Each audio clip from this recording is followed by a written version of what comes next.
A social media activist with no political office, no party structure, and no electoral track record just told millions of Nigerians to prepare to vote for him.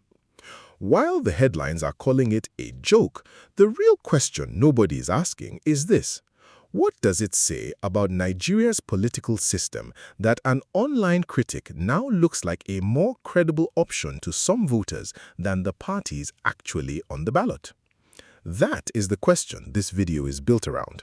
Before we go further, if you're new here, the Policy Pulse HQ exists for one reason: to give Nigerians the political analysis mainstream media won't touch.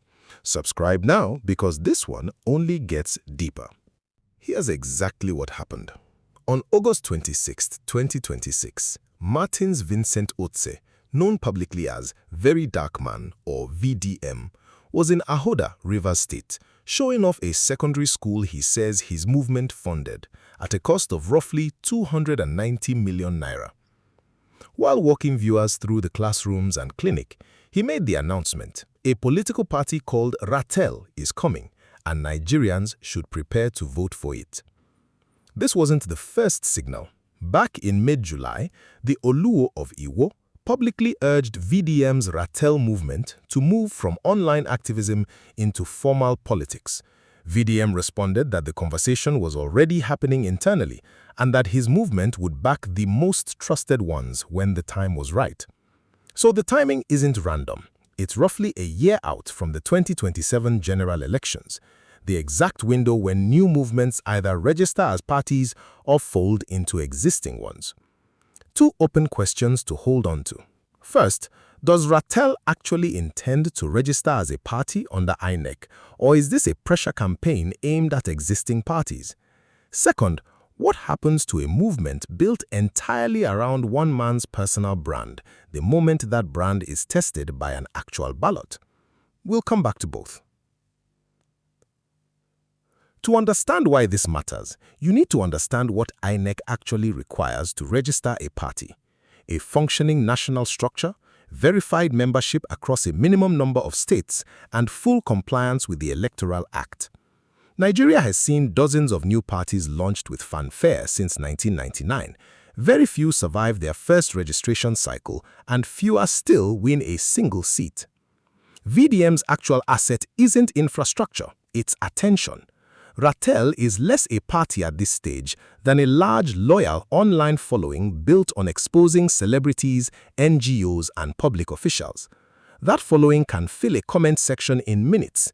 It cannot, however, on its own, satisfy INEC's structural requirements, and it cannot deliver votes in a country where turnout still depends heavily on ground organization, not social media reach. Here's the detail most commentary is missing. Even if Ratel never formally registers as a party, the threat of it is already a political tool. A credible activist-turned-politician narrative pressures existing parties, especially those courting the youth vote, to publicly engage with anti-corruption messaging they might otherwise ignore. The party doesn't have to exist to already be reshaping the conversation. Who gains here? VDM gains relevance beyond the news cycle. Activism has a shelf life, and formal politics extends it. He also gains leverage. Politicians who've previously dismissed him now have to calculate whether ignoring him costs them younger urban voters. Who's exposed? VDM himself, in a way activism never tested him on. As an activist, he investigates other people's finances. As a prospective political figure, his own, including the funding and accounting behind that 290 million naira school project, becomes fair game for the same scrutiny he built his brand on. That's already visible. Shortly after this announcement, a senior figure in his own movement, Monday Bakor, publicly resigned, accusing VDM of drifting toward the same controlling leadership style he built his career criticizing. That resignation matters more than it looks. It's the first real evidence that the Ratel brand faces the same internal cohesion problem every personality-driven Nigerian political project has faced, from state-level pressure groups to national coalitions.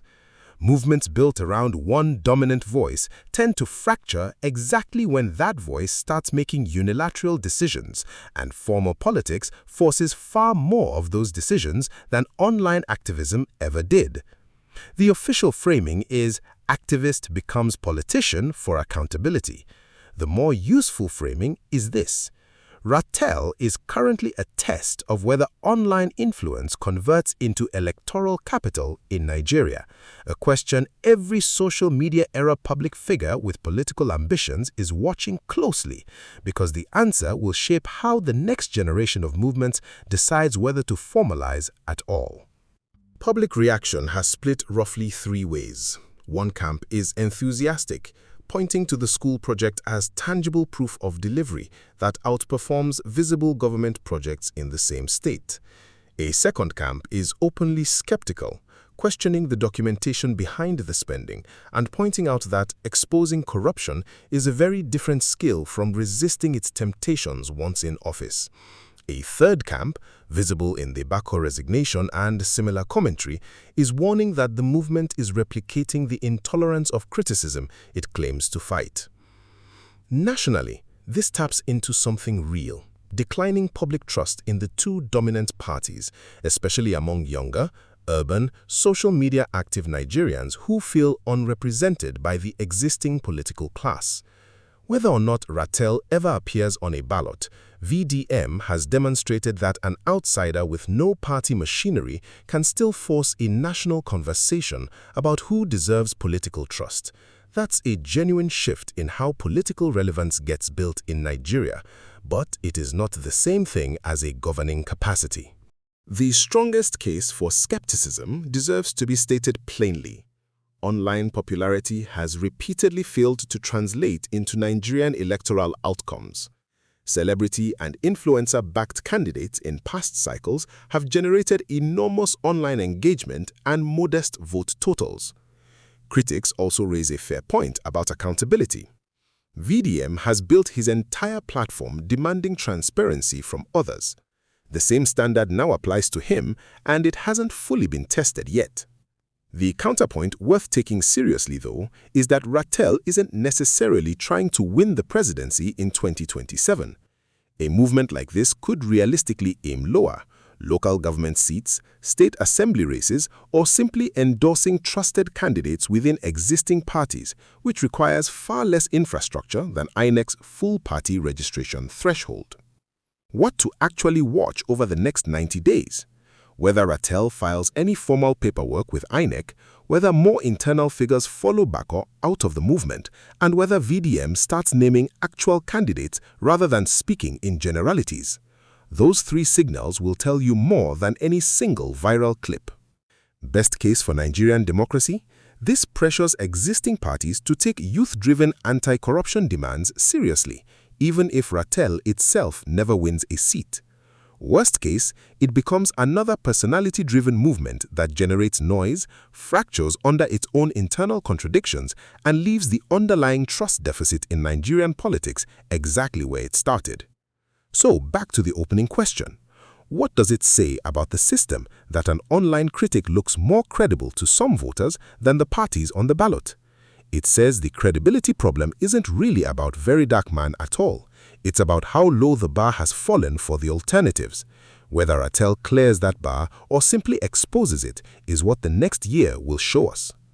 If this gave you clarity on what's really happening with Ratel and Nigerian politics, share it with someone who needs to see it. Like the video, subscribe to the Policy Pulse HQ, and I'll see you in the next one.